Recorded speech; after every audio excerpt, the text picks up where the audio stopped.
Chapter है ठोस अवस्था। देखिए ये आपका क्लास 12 का जो चैप्टर है, ठीक है, तो हम इसमें आपको ठोस अवस्था के बारे में सारी चीजें बताएंगे। तो यहाँ पर सबसे पहले एक हेडिंग डालते हैं हम, क्या, पदार्थ। ठीक है, पदार्थ को क्या बोलते हैं हम, द्रव्य भी बोल सकते हैं। क्या बोल सकते हैं, द्रव्य भी बोल सकते हैं, क्योंकि आप लोगों ने ये पदार्थ की या द्रव्य की जो डेफिनेशन है हम क्लास 3 से 4 से सभी क्लासों से पढ़ते आ रहे हैं। तो आपकी जो पदार्थ की डेफिनेशन होती है वो क्या होती है कि वे वस्तुएं जो स्थान घेरती हैं तथा जिनमें क्या होता है, भार होता है, क्या कहलाते हैं, पदार्थ कहलाता है।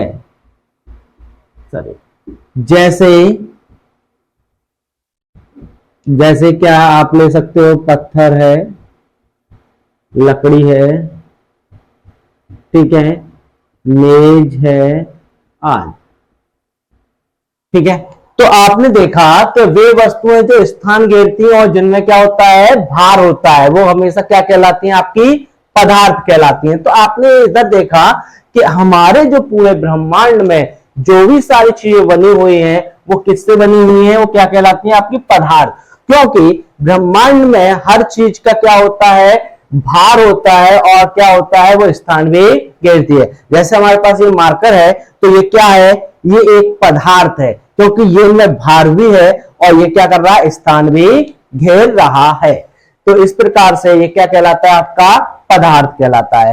ये पदार्थ है वो कितने प्रकार से होता है, मुख्यतः 3 प्रकार का होता है। कितने प्रकार का होता है, 3 प्रकार का होता है। ये आपने पढ़ा होगा, जैसे नंबर 1 ठोस, और नंबर 2 आपका क्या होता है, द्रव, और नंबर 3 क्या होता है, आपका गैस। तो आपने देखा होगा कि ठोस किसे कहते हैं। ठोस में क्या होता है, जिसकी आकृति और आयतन दोनों ही निश्चित होते हैं, वो क्या कहलाते हैं, हमारे ठोस। मतलब इसके बारे में लिख सकते हैं, आकृति तथा आयतन दोनों कैसे होते हैं, निश्चित होते हैं, निश्चित होते हैं। ठीक है, जैसे आपने देखा होगा, जैसे आपके पत्थर है, ईंट है, ठीक है, सॉरी ईंट, ठीक है, ये क्या है, आपके एक ठोस है। जैसे आपने देखा कि मार्कर है अपने पास, क्या है, मार्कर, तो ये एक, अभी इसका क्या स्वरूप अपना ठोस है अपने पास। इसका आकृति का मतलब इसका ये किस तरह की आपकी बेलनाकार आकार की है। अब बेलना आकार के साथ साथ इसका जो आयतन है वो कितना घेर रही है, यही तो घेर रही है इसका। अब इसको यहाँ पे ऐसे लटका दिया तब भी इसका आकार ऐसा ही है, इसको ऐसे हाथ पे रख लिया तब भी इसका आकार है। तो दोनों ही चीजें, आकार और आकृति दोनों ही, आकृति और आयतन दोनों ही इसके कैसे हुए, निश्चित हुए, इसीलिए ये क्या है, हमारा ठोस है। पर एक और कंडीशन होती है इसकी कि इनके जो कण होते हैं वो बहुत ही कैसे होते हैं, पास पास में होते हैं, बिल्कुल बहुत ही नजदीक तरीके से क्या होते हैं, पास पास में जुड़े होते हैं। जब ये पास पास में बहुत ही नजदीक तरीके से जुड़े होते हैं तो ये आपस में टूट नहीं पाते। इसी प्रकार से ये कौन सी आकृति बनाते हैं, हमारे ठोस बनाते हैं। इसी प्रकार से द्रव को देख लेते हैं। द्रव भी क्या होता है, इसका आकृति कैसी होती है, इसकी अनिश्चित होती है। कैसी होती है, अनिश्चित होती है, तथा आयतन कैसा होता है, निश्चित होता है, ठीक है।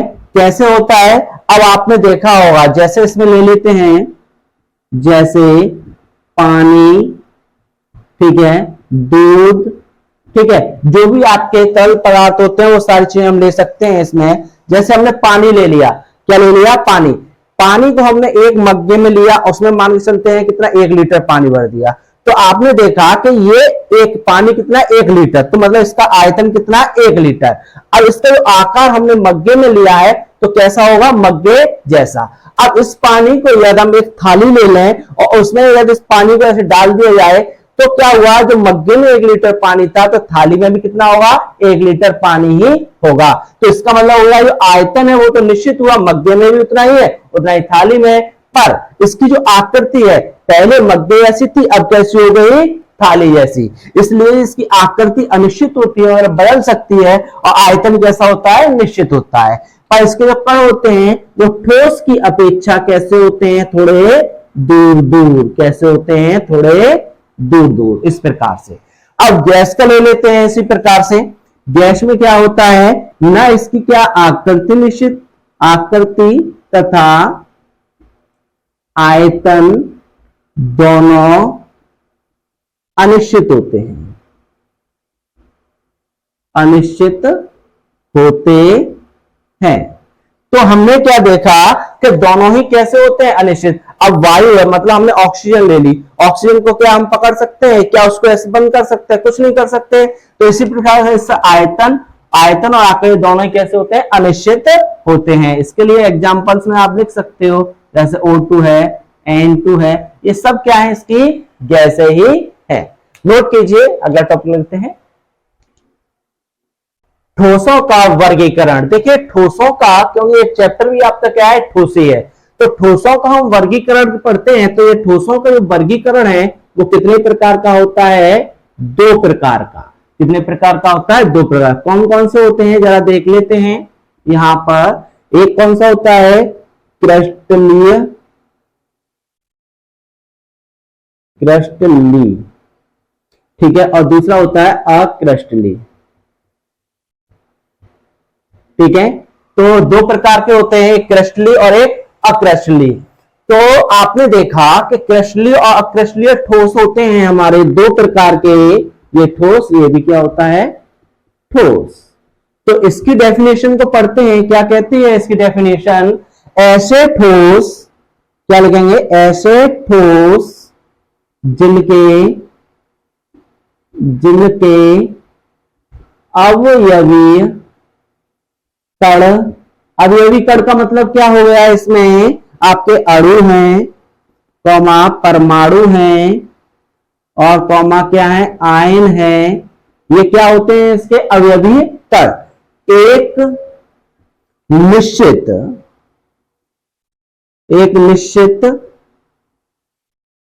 क्रम में व्यवस्थित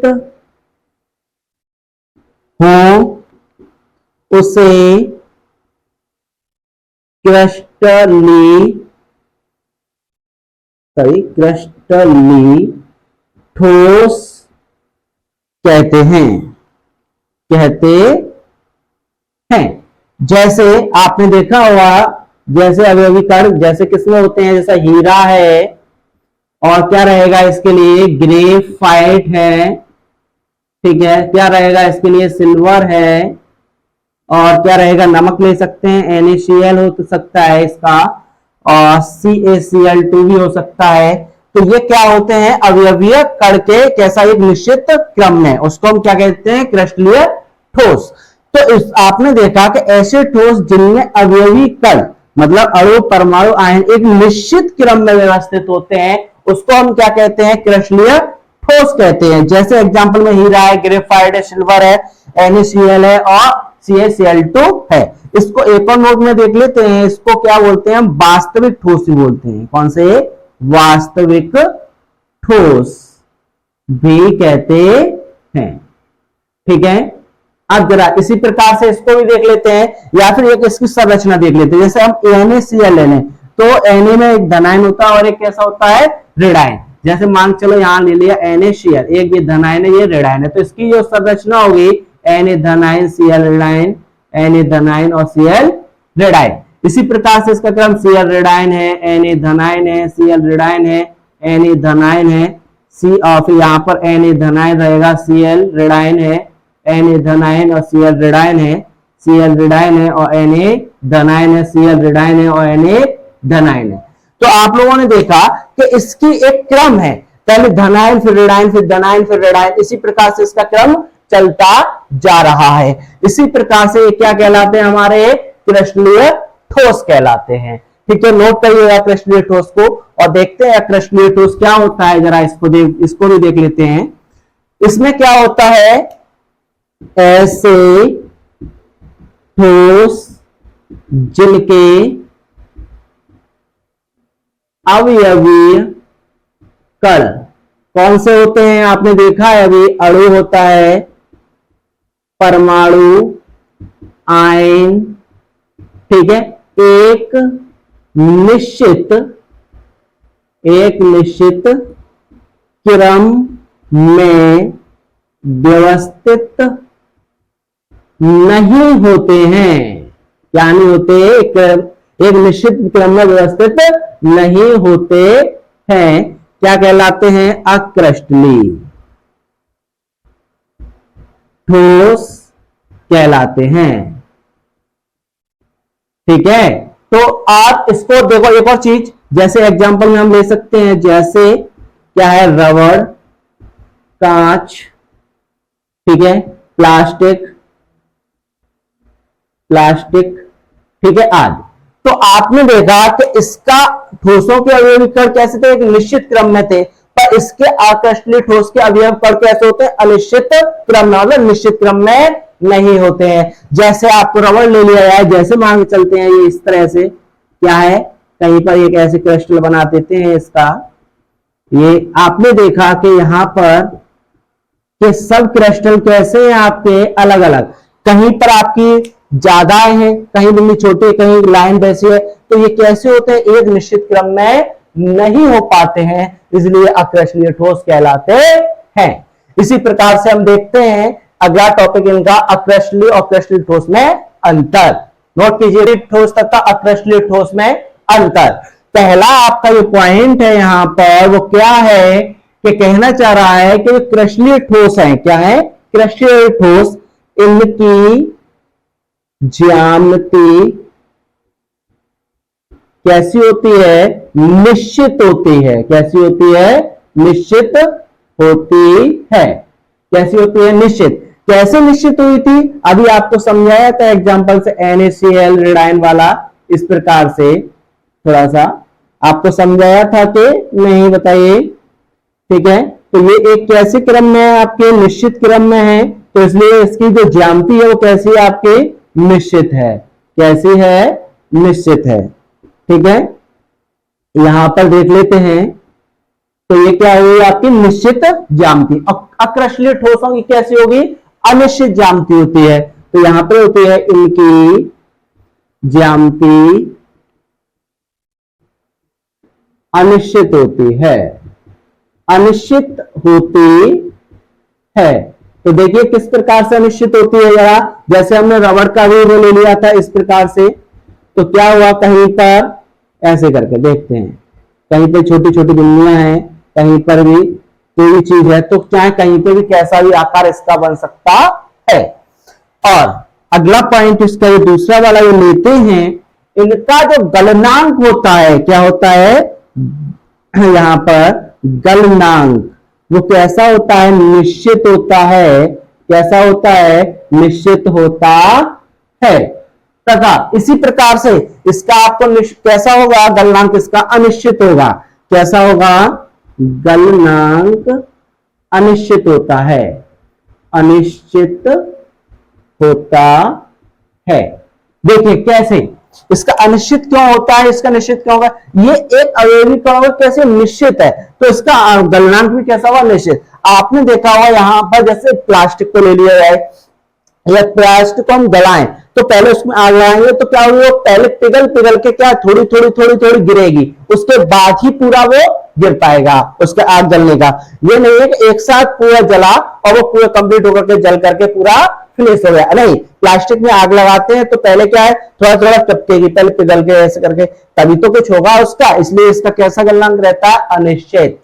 इसी प्रकार से इसको किसी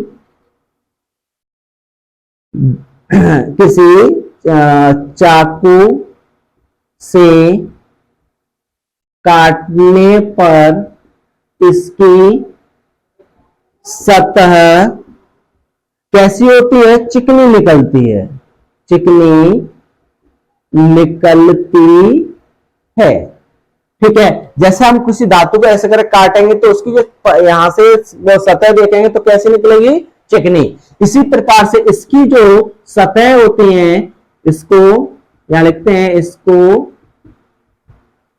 काटने पर इसकी सतह कैसी निकलती है, खुरदरी, खुरदरी निकलती हैं। ठीक है, इसी प्रकार से आपके ये 2-3 पॉइंट हो गए इसके। इसी प्रकार से एक और इसका जो पॉइंट है वो बहुत ही इंपॉर्टेंट वाला पॉइंट आता है। जैसे हम इसमें पढ़ते हैं कि इसको, जैसे आपका कृष्णीय ठोस होता है, उसको किसी भी दिशा से हम देखते हैं तो वो उसकी जो आकृति है वो कैसी दिखाई देती है, बिल्कुल भिन्न भिन्न। कैसी दिखाई देती है, भिन्न भिन्न। यहां पे लिख सकते हैं हम, भिन्न भिन्न दिशाओं से देखने पर इसके भौतिक गुण धर्म लिख लीजिएगा, गुण धर्म कैसे होते हैं, भिन्न भिन्न होते हैं, भिन्न भिन्न होते हैं। इसलिए